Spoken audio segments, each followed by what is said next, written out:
And they didn't kick us off. We are a little late, but we are live with Dr. Laura Mach. And she used her Mach speed to get here this morning from an orthodontist appointment with her son. I did. So thank you. I know you're juggling, just like many moms in the dental world, trying to get everything taken care of. So we really appreciate you spending a little time with us today. I'm really excited to be here and very grateful that, we had a big storm in our state, really big storm. So I was grateful that my son could even be seen at the orthodontist,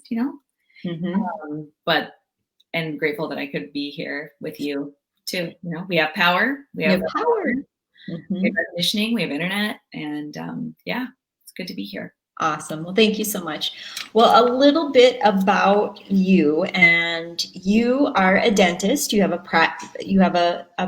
private practice, and you are also essentially a leadership / life coach for busy, mostly women, right? Dental women. Yep. Dental professionals as well. So tell us a little bit about your journey into dentistry. What got you interested in the dental world? Well, actually, the reason that I got into dentistry is because I needed a job. And somebody at my church offered me a job in his dental office. And I was just like instantly amazed and romanticized by the whole idea. Like I watched him cut a class 2 and I was like, this is the most amazing thing. It was just destiny. Exactly. And I said to him, well, do you think that I could go to dental school? And he said, well, I don't know, because dental school is really hard. Oh. But and that fueled you, didn't it? Well, a little bit, yeah, because I was like, but it was kind of a long journey because I had babies and then I got back into working. And I was like, oh yeah, I wanted to be a dentist, but then I had children. So it was like, could I do this? But once I got the belief, I was actually sitting with a dentist with the suction and the air water syringe. When I looked at him and I go, I know I could do that. And so I went home and I changed my classes. I was going to the community college, a couple classes at a time because I'd never finished anything. And here I was with these children. And anyway, I just changed my registration all to science and math. And then from that point on, you just couldn't stop me. Oh, that is so inspirational. And so that's an amazing part of your story is you started dental school with 2 small children. Yep. And you finished with 3. Correct. I was like, maybe we should have another. And then boom, we were pregnant. So yeah. Oh, and we were visiting about this a little bit before, but the fact that you had children in dental school really made you focus your time when you were in school. Like there was no extra time outside of school, right? So tell us a little bit how you balanced that journey. Well, I'm glad you asked that question because I feel like this can help us now too. Like we're all busy, right? And we tell ourselves that we're busy and that we don't have enough time.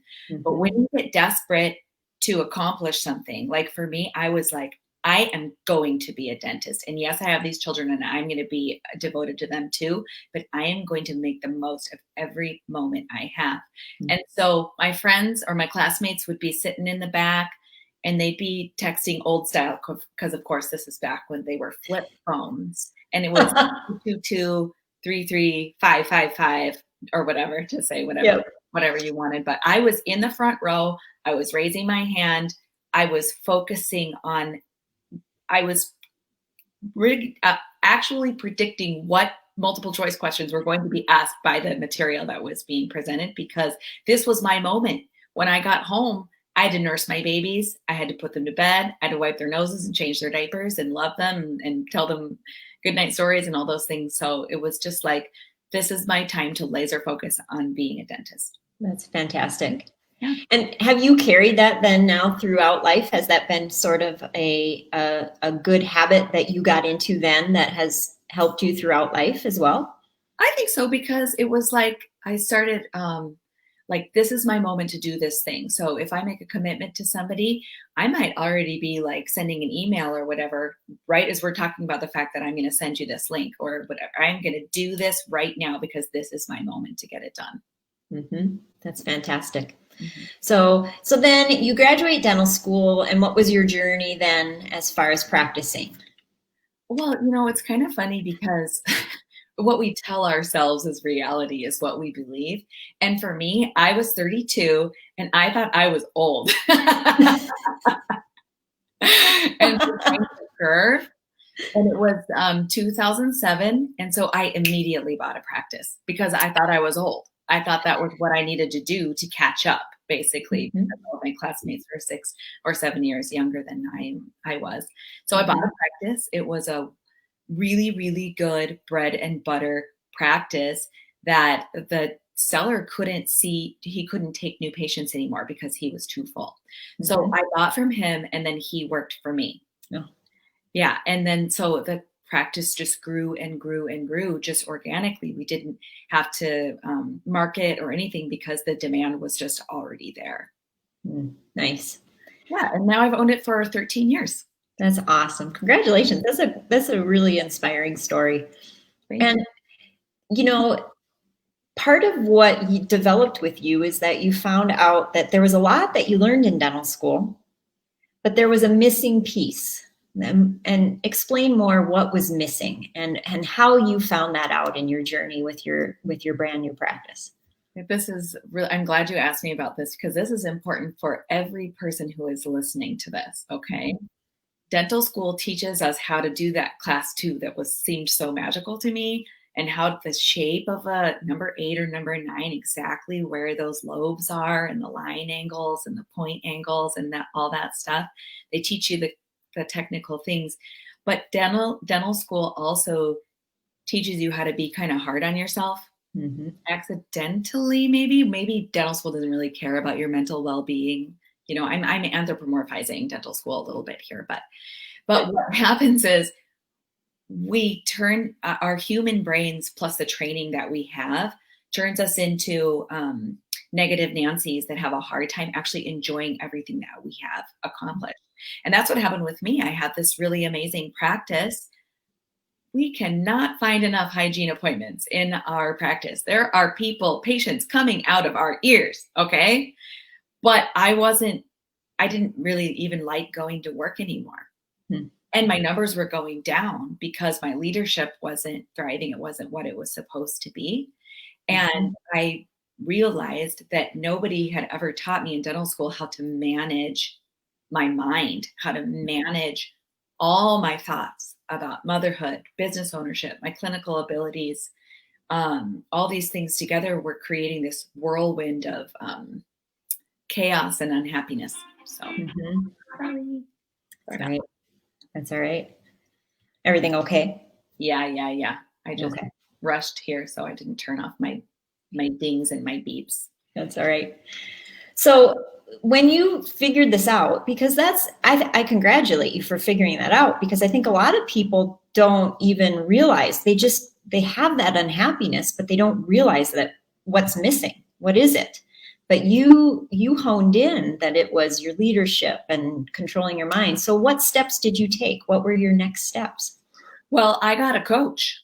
I got a coach who showed me what was happening in my mind, what was optional in there, what was happening automatically, what my thought habits were. For example, I might think to myself, "You're the worst." I'd look at a margin and it was gray, or I had an open contact, and I wouldn't think to myself, "Oh, there's so many factors in this, and I can see why I would have an open contact." I would just go automatically to "You're the worst," or "Nobody better find out what a crappy dentist you are," things like that. Mm-hmm. And I didn't realize that those types of thoughts were, first of all, not actually true, but had just been developed from all these habits that we have, starting with like our first wax practical, right? Mm-hmm. Or maybe even before that, when we feel like we have to get straight A's to get into dentistry, right? Mm-hmm. And then not only were those thoughts not necessarily true, but they were also creating undesirable results for me. Mhm. Because if I'm thinking you're the worst, am I actually taking the best care of my patients? Mhm. No, because I feel ashamed of myself. I feel ashamed of my dentistry. And so I'm not going to offer my patients the best care. Mm. So becoming aware of what was happening in my mind was the Mhm. start of turning around my practice in my life. Mhm. That's fantastic. So, do you have any good tips as far as if someone's in that space right now, what would be the first thing that they should do? Because I'd be willing. I know I've had those same conversations. Yeah. So, first of all, the way that you would know if this is happening to you is because our emotions are sort of like flags. They're like, "Hey," and you need to pay attention to them. So if you find yourself feeling ashamed or discouraged, that's the first thing is I'm feeling ashamed right now. Okay. And just figure out what that actually feels like. Every emotion has a physical sensation that's attached to it. That's how Mhm. we know what we're feeling. We learn that when we're like 3. Oh, are you sad? And your parents are helping you identify that, and then you start to associate that physical sensation with the emotion that you have. But as adults, we're like completely disconnected from that, right? So we need to figure out what we're feeling, what that actually feels like in our body. And Mhm. then we need to understand that every emotion that we have comes from thoughts. Okay, so this is when we start to look at what we're thinking, which is called metacognition. We're thinking about what we're thinking. And we can do that because we're aware beings. We can actually understand that our brain and our thoughts are not actually who we are as people. And we can look. And the best way to look, I found, is to just get out a blank piece of paper, Mhm. throw away all of your judgments of what you're thinking, take that pen and just write down everything that you're thinking. And that's called Mhm. a thought download. And you're writing it down, it's just for you. You can burn it afterwards if you want, or you can look at it. But when you look at it, is that that physical practice of metacognition. What am I thinking right now? And you'll be surprised what you find on the list. And you'll notice too, if you start to critically look at them, a lot of those things that you wrote down are not necessarily facts. Mhm. Yeah. So, yeah, number one step, become aware. Mhm. Yeah. So, in your journey now, you worked with a coach and got results and started discovering ways to navigate this mind of ours Mhm. and make it more healthy and joyful. And then what led you to want to become a coach? What was it? Was it just this need that I found out this great secret and I want to share? It was just like the moment when I decided I wanted to be a dentist. It was like, I can do this and I can help people.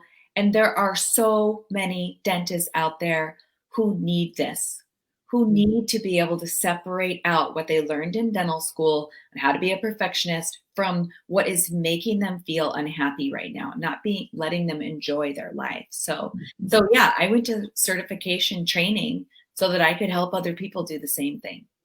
That's awesome. Mhm. So we talk about leadership, and I think that that is definitely a missing link in dental school.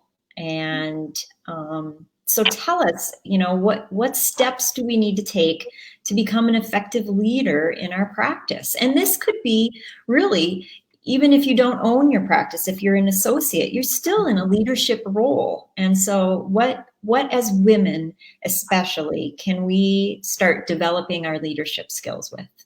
Do you mind if I first explain why we as women run into this leadership challenge? Okay. Love it.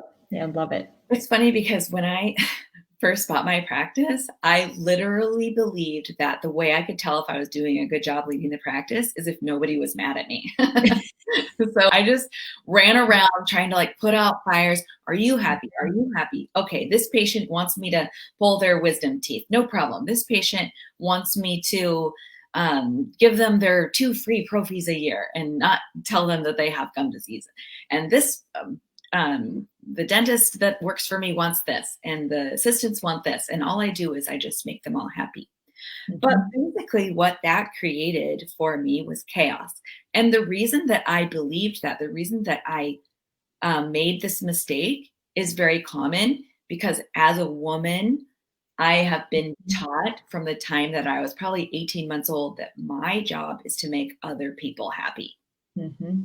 And that my role is how do I serve the people around me? And I don't want to say that I'm not service oriented, but it's always in relation to, okay, well, you're a wife, you're a mother, you're a sister, right? But nobody ever said, listen to your inner voice and start there. Right.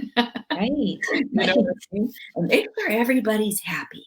Oh, you're Mhm. so pretty to look at. Thank you so much for being pretty so that our eyes can be happy when they look at you, that kind of thing. Mhm. So, what I found is that the very first thing that I needed to do was actually define what my practice was and who it served and how we did that. So basically creating a vision that Mhm. helped make it easier for me to make decisions.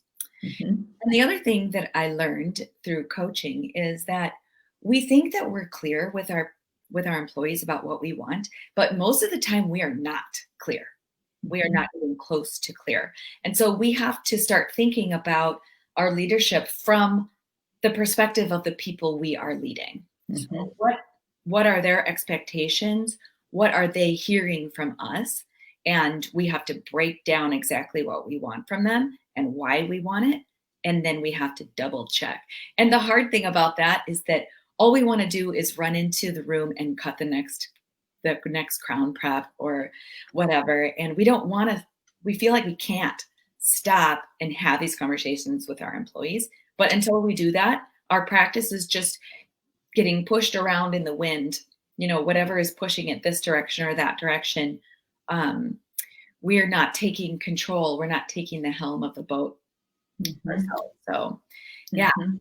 that was a little bit That's of a rambly answer, but No, that's a great answer. And it kind of stems to that so often we assume that people know. And we really do have to take the step back and really almost like teaching. If you're a teacher, you know this stuff. And so you have to figure out a way to put yourself back before you knew it so that you can teach it effectively. I mean, sort of the same thing. yes, let me give you an example. That's perfect. It's like teaching, like being a teacher. So I have been wanting to redo our new patient process. Mhm. And because I want it to be so much more consistent than it is right now. It used to be, but with COVID and we have a new associate now, and so everything's just kind of like, well, let's put them here, let's put them here. So what I did was I started a Google document and made it Google so that other people could add to it if they wanted to, like my hygienist and my associate. And I said, okay, what is the very first thing? How are we touching this patient? And so it started with the marketing and how are they going to call and what are we going to say when they call? How do we do a new patient phone call? And then they arrive and what's that arrival going to be like? And this is a painstaking document, right? Like this has Mhm. taken on me hours already and I'm not done with it. But because I am being so specific, I will be able to tell my employees exactly what I want and not just say, oh, well, let's be really nice to the new patients and very welcoming. It's got to be much more specific than that. And with dentistry, as you guys all know, everything we do in dentistry, it's so many details. Which Mhm. code are we using? When do we put on our gloves? How do we say goodbye? How do we answer the phone? All these things, it's so many details. And as dentists, it's so comfortable to just get into doing the work. But if we don't take control of the details, they're just going to go willy nilly however they want to go. Mhm. Well, and what a beautiful thing. I congratulate you and think it's wonderful that you've created this doc that they can add to because they have a piece of this, right? Which probably is a wonderful feeling for them because they have opinions and how things work and you create a system that everyone buys into. Yes, and I have to say your employees have feelings and it matters so much because our feelings are what drive what we do. So if Mhm. we're eating in a way that keeps in mind what our employees are feeling, then we are going to get more of the actions we want from them. And if you Mhm. think about it, you just picture every dental assistant, every dental hygienist, when they decided to go to school to do this thing, It's probably because they decided they wanted to help people. So Mm-hmm. if you're helping your employees to feel helpful, then you're going to get more of that action that you want from them. So, and let them buy in, let them have ownership in the process of whatever it is they're doing, because then they also feel trusted and respected. And so again, we're going to see more of how we want them to act come through. That's awesome. I love that. And that segues right into tough conversations, having tough conversations with your team members. And this could be team members as an owner doc. This could be an associate trying to have a tough conversation with the owner doc. It could really be anything. So give us some of your highlights on that. We had a talk and you just had some great tips for tough conversations. Okay, yes. But thank you for bringing this up. So this is in dentistry. I will tell you what my default is, and I'll still do this, even though I've been a coach for a while now. Somebody does something that I don't really like. Maybe they give me the wrong burr, or didn't. I can tell they didn't use the list to set up the operatory. My temptation is to just let it go and keep working, or go. Guilty. Somebody will just understand when I make this sigh that means I don't like what you did. Exactly. And then the end of the day comes and you're tired and you're hungry and your kids are waiting for you to pick them up or whatever.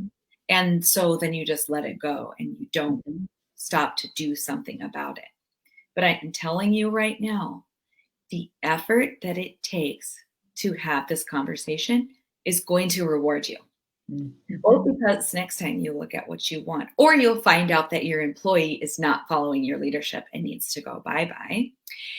Because when you stop to have conversations like check-ins with your people, then they feel heard and understood. So it's going to go both ways when you have that tough conversation. It's not just going to be, you did this wrong, right? Because we're going to sort of frame it, okay? So the first thing that you're going to do is you're going to identify why you need to talk to this person. Okay, and what your objective is, okay? So you don't want to make your objective as I want to make them feel sorry. I want them to feel bad that they let me down, because what's that going to help, right? Nothing. You think about this before you talk to them. Otherwise, your initial reaction might be to want to make them feel guilty or ashamed or whatever, but just know that's not exactly what we want, right? Best case scenario would be that the employee changes what they're doing for next time, right? And also that the employee is feeling helpful and respected, because then they're going to be able to do those actions. And it's not just a to-do list. They're being driven by their own biology to help you with their job, okay? So we're going to look at the objective of what we want to happen. And then before we talk to them, we're actually going to look at our own feelings. Because if we try to talk to them while we're feeling angry, then I can promise you we're not going to be as effective at communicating to them. So we want to look at that feeling. If we're feeling angry, we can reschedule the conversation, or you can talk to a coach or a friend until you're out of anger. Okay, we don't want to do that. And then we also want to think about what we want the employees to feel. And we can't actually make the employees feel or think anything. However, we are the leader of the practice, which means that if they're following us, that we can lead them to certain thoughts, and those thoughts will lead to feelings. So just bear with me on that. It's just really helpful, I find, to sit there and go, okay, I'm going to have this conversation with Susie. What do I want her to walk away feeling? Okay, for my practice, not because I'm a nice person, but because it's better for my practice if she feels this certain way, okay? And then I find it very, very helpful. So let's say we're going to correct her, right? I find it extremely helpful to actually write down what exactly did she do and what was the effect on the practice. Okay, so that's awesome. You didn't introduce me to the new patient, and so I didn't get the warm fuzzies handoff, and that means that there's not as much trust. You didn't use the setup checklist, and then we had to stop 3 times, and then I was behind for Mrs. Jones, and this is bad because, and you're listing it out, okay? And you're doing it with facts. You can't say, well, you had a bad attitude, because what is that? What does that even mean? Mm-hmm. You could say you rolled your eyes at me, or you walked away while I was talking to you, or something like that. You have to be very, very specific about what they did that you want to do different. Mm-hmm. And so you're going to say exactly what you want them to change. And keep in mind, you've written this out beforehand so that you have it, exactly what you're going to say. You're going to say how you want them to change, and then what will the consequence be if they don't change. Mm-hmm. And the reason you got to put that consequence in is because change is hard. Brains do not want to change. They want to keep on doing what they were doing before. But if there's a consequence, then you've given them a reason why they want to change. Okay. And then you're going to thank them because you want them to feel appreciated. Mm-hmm. So that's my step-by-step process. And actually, if anybody wants, it's a freebie that people can download for themselves. Yes, I have the link, and I will put it in the comments below. That's fantastic, because you're so right. Just taking some time to really consider what you're going to say, mm-hmm. and even having notes. Writing it down, having notes so that you don't get off track. I had to do this a couple of weeks ago, and I had the entire thing typed out beforehand. Mm-hmm. And every few hours I would go back to my typing and I would read it and change it around so that I was totally ready. I didn't have to do any thinking while I was talking to her. Mm-hmm. Yes. And that's so good, I think, because our emotions, sometimes we can be nervous about having this conversation. We can be, there's just so many emotions that sometimes if we don't have that checklist, that we can forget things. And then the conversation ends and you go home and you're like, oh, but I didn't say that. And that would have been so good. Yes, you can be nervous, you can be resentful, you can be angry. And even if you're trying to, check your emotions before you go, this is the tough one for all of us, and you're going to have some feelings. So yeah, having it ready is awesome. I do it with my husband too. Well, I was just thinking, actually, this would be great with kids. This is really an effective tool. It is, just to be able to say, this is what you did. This was the effect. This is what I would like you to do. I'm sorry. Yeah. I keep thinking that I've turned off my ring. That's all right. Again, and I'm really popular this morning. You are. That's awesome. There. Oh, I did it. Fantastic. Well, now on top of all of this, then you also have a podcast. So tell us the birth of your podcast. How did that start?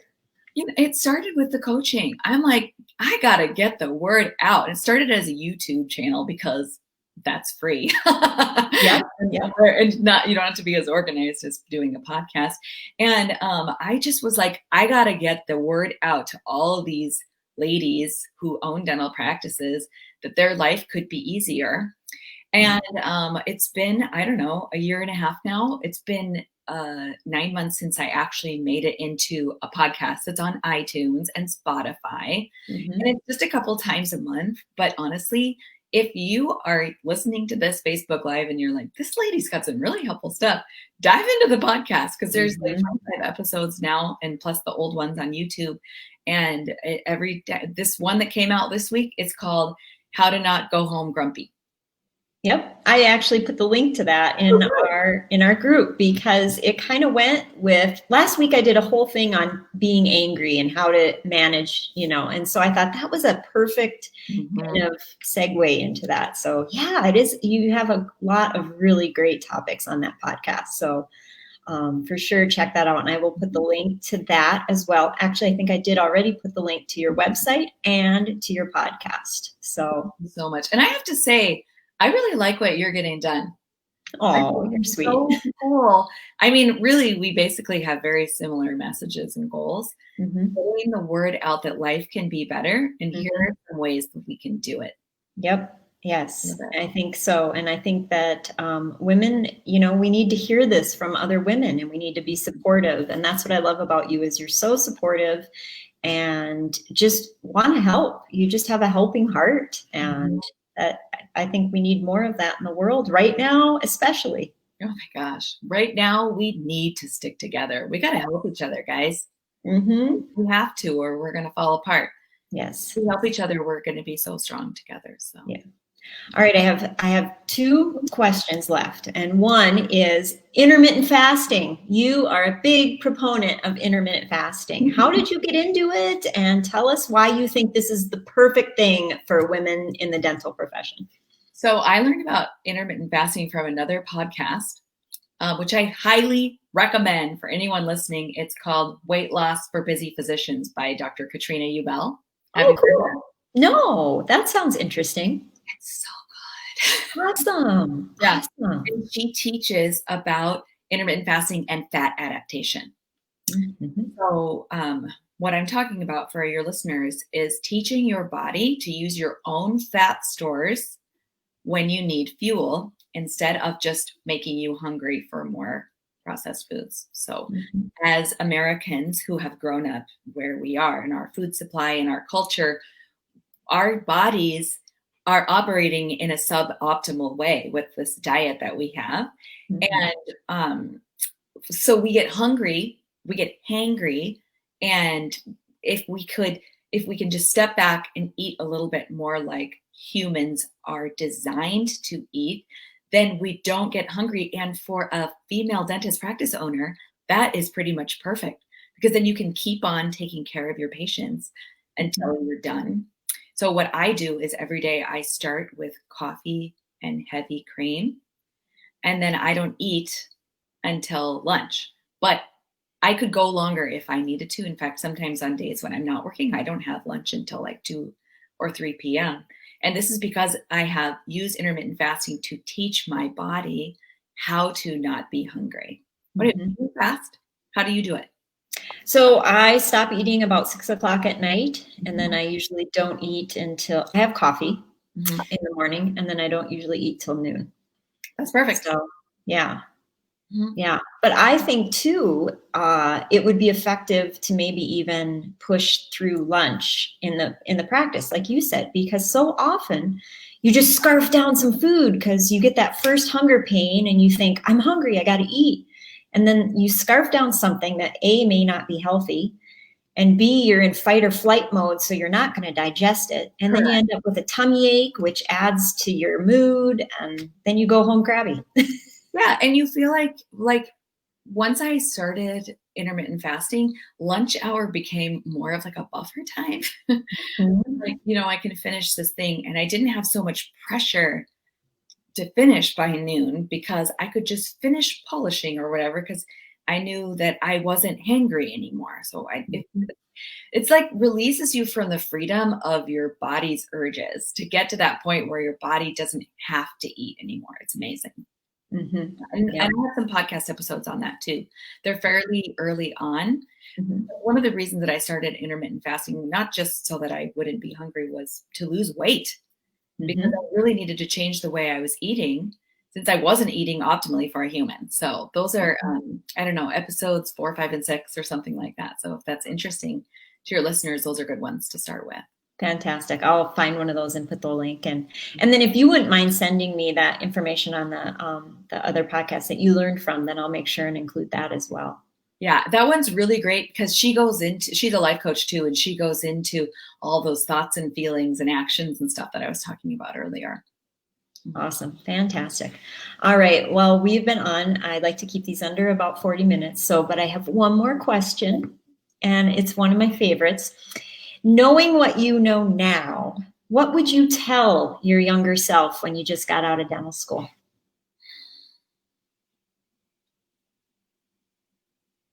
You don't have to rush. There's joy in the journey.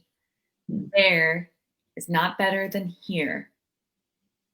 So just slow down and enjoy yourself. That's beautiful advice. Awesome. Thank you.